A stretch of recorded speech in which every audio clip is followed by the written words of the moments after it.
fight? Самочувствие отличное. Серьезных травм не получил. Буду в ближайшее время начинать подготовку к следующему этапу Гран-при. I feel great. I have no serious injuries, so I'm gonna shortly take a quick break and get ready for the next step. And you had fought Phil once before. How much did you feel like this fight was different than the last one from what you saw from him?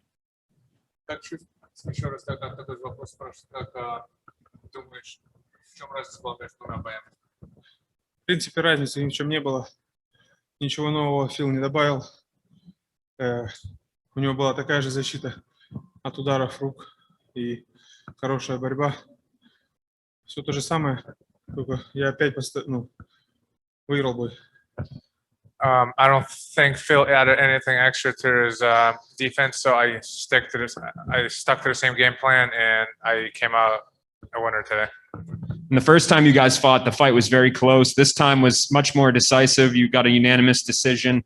What do you think it says about your growth as a fighter, this performance, the earning the unanimous decision? Первый бой был раздельный.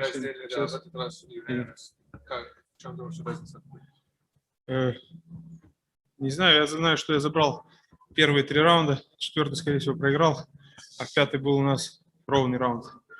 So I think I won the first 3 rounds. The 4th, I think I lost, and the 5th was pretty even, but I came out a winner.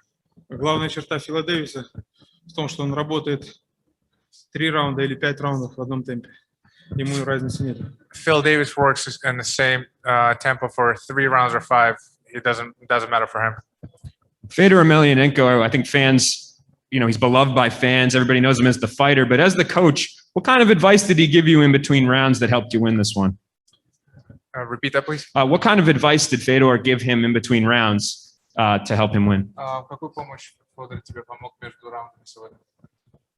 Федор мне давал грамотные подсказки, подбадривал по ходу боя и помогал по ходу боя. He was just helping me throughout the whole fight and helping me between the rounds and just bringing up my mood for the fight. Last one for me. You'll be fighting the winner of Anthony Johnson versus Yoel Romero. Who do you think wins that fight?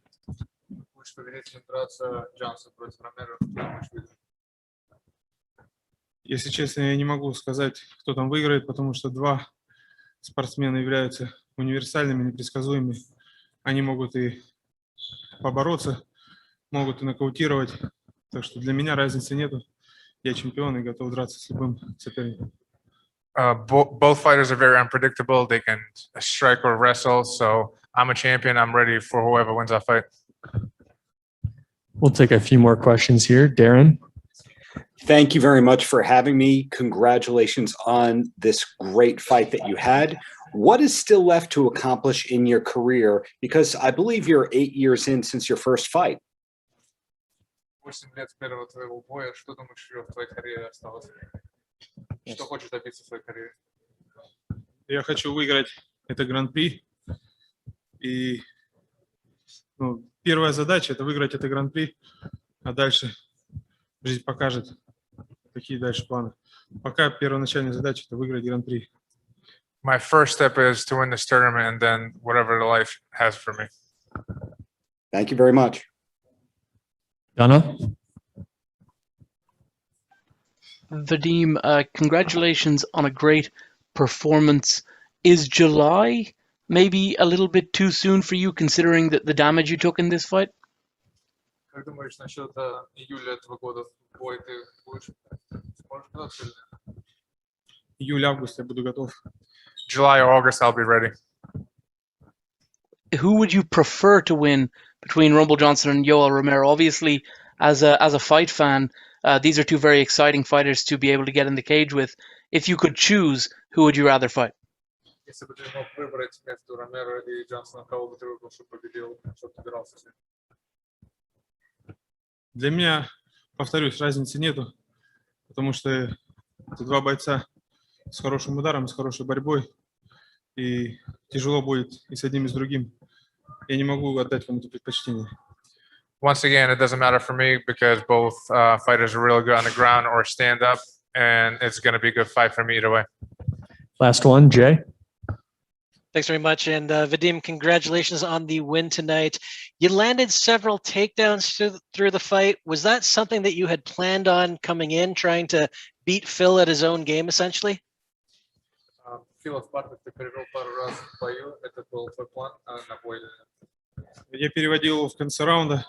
Это была задача забрать концовку раунда, чтобы раунд отдали в нашу пользу. That was our plan from the beginning. We meant to steal the round at the end of a round to take Phil down so we can win the round after. All right. Thanks for the time, Vadim. Congrats.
Next up is Scott Coker.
We are now being joined by Scott Coker.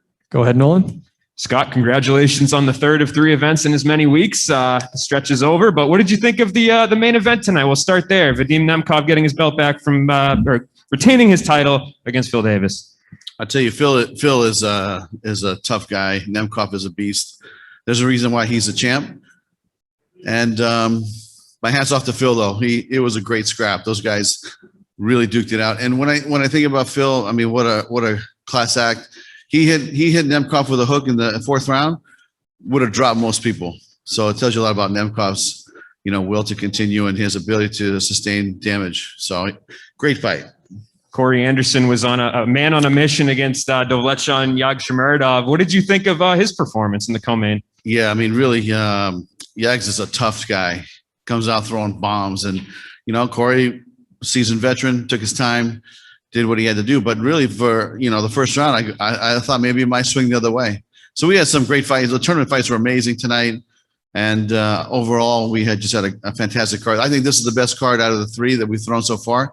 And I think they're just going to get better and better. I'd be remiss not to bring up Paul Daly versus Sabaho Masi. Where does that rank? I mean, we were talking, I think that might be the best fight since you guys started throwing events here at during the pandemic. Yeah, that's why I love Paul Daly. I mean, people, underestimate this guy sometimes, or like you said, don't give him his respect. But the guy is a legend in the sport. I mean, my favorite fight of all time, honestly, is him fighting Nick Diaz in Strikeforce, I think 2012. And I thought he knocked out Nick for a second there, and then Nick got up, and it was amazing. And to me, this was another performance like that. I mean, the kid he fought was really tough, and they thought that it might, that he might be the underdog. But Paul once again prevailed, and he brought it. So congratulations to Paul Daly, and another great win for a legend. I'm going to start calling him a legend now. And hearing those compliments, I mean, do you think that you guys will be able to carve out those catchweight fights that he's been talking about? Yeah, listen, it's always awkward when the fighter's on the podium trying to negotiate, like his next purse with you when I'm sitting there watching him. Because I'm thinking in my head, you're going to make weight when we pay you more money? Well, I think we're paying you pretty well already. You should come to weight. But listen, Paul can do what he wants to do. If he wants to make a title run, we're going to open up some doors for him and try to, get him to that point. But if he wants to have some fights at 75, 70, it's up to him. Personally, I wish he'd go to 70 and really give it another shot, because this guy has power in both hands. He's fought everybody. He's never ducked anybody. And on any given day, if he punches you, man, it's over.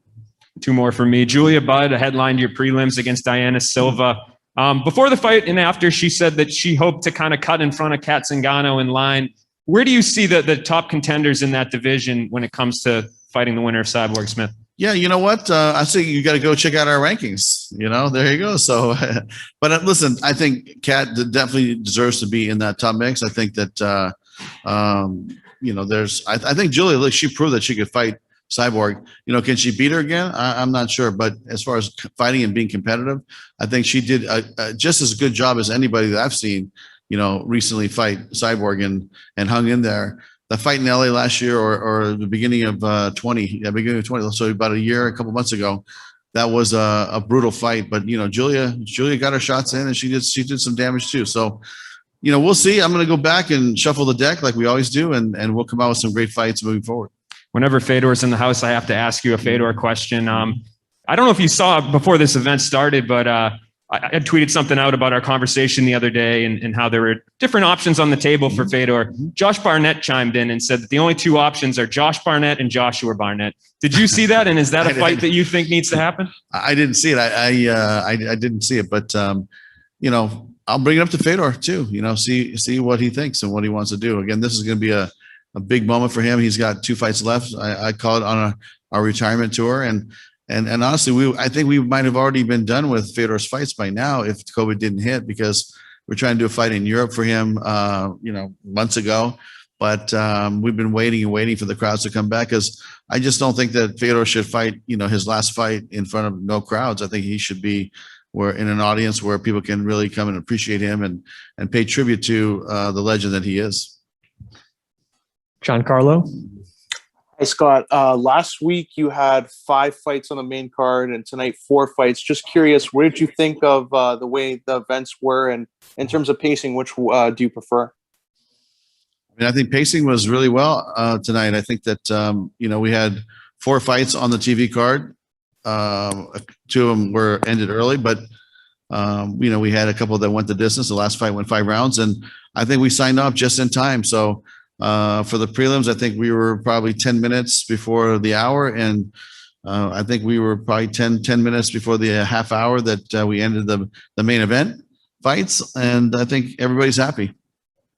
And final one for me, Paul Daly, just to follow up on the other question, talked about him being the champion of the 75-pound division and challenging guys who can't make 170. Just how open are you to experimenting with something like that, like a 165-pound division, 175-pound? Do you think there's a place for that in MMA? What I will say is we're going to stick to our divisions, and I like our divisions. I think that, we have great athletes in each division competing. To make something for Paul, just to have a championship fight at 175, I'm not sure if we're going to do that, but we'll definitely give him some opportunities for him to shine and show his skills and compete and, move forward. Martina? Yes, hello, sir. This is my first time talking with you. It's a pleasure. Just 3 questions about some Polish MMA and Polish fans that could watch Bellator now, thanks to cooperation between Bellator and public television. First of all, I would like to know something about cooperation between your organization and Polish KSW. There were some talks between you about matching Paul Daly with Roberto Soldic, our Polish Croatian welterweight champ. Is it still on the table or maybe not? And if not, why? We have a good relationship with KSW, and I've known them for a very long time, over 10 years now, and they do a great job. And we talked about doing something together, and the door is always open. We just couldn't put it together financially to make it work for everybody. But in the future, if there was an opportunity that made sense for all parties, we definitely would do it, because we do co-promote with other, brands across the world. So to me, it just has to make sense on a fiscal level. We'll take a couple more. Santiago? Hi, Scott. Greetings from Amsterdam and congratulations on a beautiful night of fights. You just announced the fight between Lima and Amasov for in June. How many more events are you planning to have in June? And is a Gegard Mousasi title defense in your plans for June? Well, the thing is, you're going to have to wait maybe another week or so before we announce some more fights. So I want to hold off on making a commitment on who's going to fight next. But I'm excited about this Amasov fight with Lima. As you guys know, Amasov is a beast. He's a killer. He has amazing striking, wrestling, jiu-jitsu. And so I'm excited to see him fight. And Douglas Lima is, he is a tough kid, and he is definitely somebody that, has proven himself in the cage over and over. And being labeled as one of the dangerous fighters right now for Bellator. So I think Douglas is going to have a great fight. He's going to have his hands full. I think Amasov is going to have his hands full, and it's going to be another great war. I think we're going to see an amazing fight on June 11th. I'm really enjoying these events in Uncasville, but we also want some MMA on prime time in Europe. When do you think Bellator is going to resume with the very successful European series events? Mm-hmm. My guess is as we start traveling here in the U.S. and as a travel ban opens up for us to travel around the world, then we'll be able to come there and throw fights. We do have plans to continue traveling internationally and doing fights. So it might be sometime in the late summer or it might be in the fall, but we will be there before the end of the year. Darren? Thanks for having me. Scott, congratulations on a wonderful event, continuing a streak of wonderful events. Two-parter, and the first question is the Showtime partnership, everything going as planned? I'd imagine that everything is, but curious to hear more about that. And the second part is, how long are you planning to being at Mohegan Sun for? Is this a long-term deal or something that goes month to month? I'll tell you, we were here since July. So we've been here almost, 9 months, 10 months. And we'll continue to be here, let's say through midsummer. And as things open up around the world and around the US, we're definitely going to get on the road and start promoting. But I do think that you'll see us here at the Mohegan Sun with audience coming into the hotel and coming into the arena here. So I believe that this, by the second fight, maybe by Chris Cyborg's fight against Leslie Smith, you might see some audience. It might be a small percentage of the venue capacity size. But we're going to work with the COVID task force from Viacom. We're going to work with the casino. We're going to work with the state, and we're going to make sure that we do it under the rules and regulations and the guidance of everybody. But I do believe that by the end of May, you'll see us here with a small audience as we can move forward into the further months like June, July, August. The capacity will grow.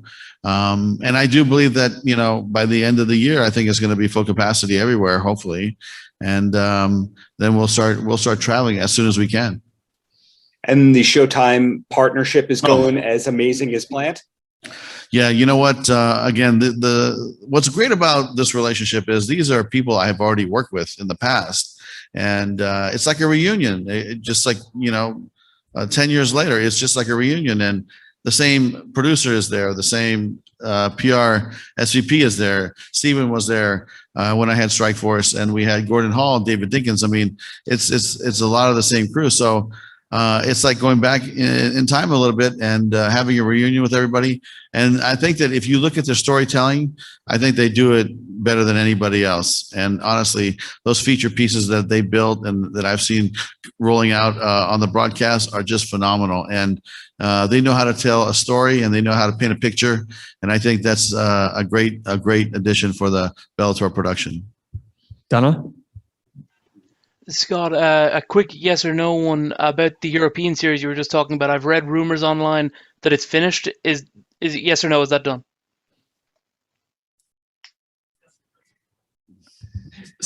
Say that again, Donna? Is the European series done or no? Done? Finished. Oh, no. The European series is not done. You have to remember, even though things are opening up, we are not able to travel across the world as easily as we need to in order to resume our business there. But I do believe that in the European time zone, before the end of the year, you're going to see, 3-4 fights there, in different countries and different cities. I do believe we'll go to a couple cities we haven't been before. But as far as it being done, no, we spent a lot of time. We signed a lot of fighters. We owe a lot of fighters fights there that we're going to honor. And we're creating a game plan. Well, actually, we already have a game plan right now. And when we're able to execute it, we're going to go full steam. I got a lot of response on Twitter yesterday when I talked about your next card, Bellator 258. I said it was an obscenely good card. It's the kind of card that I believe you probably could have snuck onto Showtime pay-per-view. Maybe it's got that level of star power. Unfortunately, you've lost one of the big fights. James Gallagher, also Brian Moore is out with COVID, but James Gallagher was a big main card fight. Have you any comment on what exactly is the reasoning behind Gallagher's removal? What is the reason James was out? Yeah. James is out due to an injury. I love James Gallagher. I always really enjoy him watching. I enjoy watching him fight. Patrick Mix was going to be a big fight for him, and we were really looking forward to that. But if you look at the entire fight card, this card is stacked top to bottom and has some big star power. It's going to have some amazing fights. MVP versus Derek Anderson. I'm looking forward to that. Of course, you have the fight that everybody's looking forward to in the tournament, which is Rumble versus Romero. And then Juan Archuleta versus Pettis. That's going to be another crazy fight. So from top to bottom, undercard, TV fights, it's going to be just a massive fight card. And I think week after week, we've been delivering these amazing events. And that's the beauty of the Showtime relationship is that, look, you get 22 dates a year for MMA. You get 22 dates a year for boxing. It's the best value proposition in combat sports is the Showtime subscription. Last one, Jay. Thanks very much, Scott. And great event again tonight. The Grand Prix has been really, really good so far. We heard tonight that Julius Angelicus will be the alternate, or at least one of the alternates. So I'm just wondering if there will be others. And what was the deciding factor in picking Julius over someone like, say, Carl Albrechtsen, who also picked up a big win tonight? Yeah, you know what? We're talking to everybody. And to be honest, we're going to prepare a couple alternates. But I will say this, our goal is to keep this tournament intact because of just the star power that it has.